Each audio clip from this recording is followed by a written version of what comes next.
Hello everyone!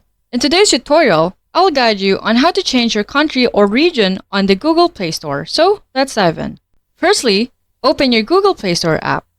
And once you're in, click on your profile picture in the top right corner to access your account settings.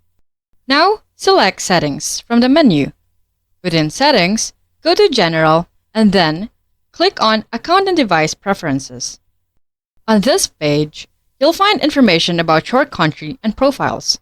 Keep in mind that Google recommends changing your Play country only when you move to a new country.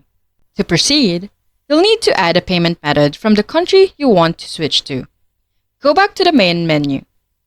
Click on your profile picture and choose Payments and Subscriptions.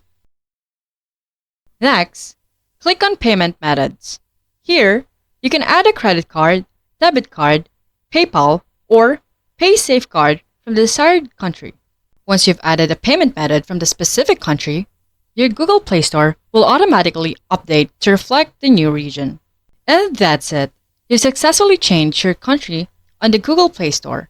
So, if you found this tutorial helpful, please don't forget to like, subscribe, and hit the notification bell for more updates. Until next time, bye-bye!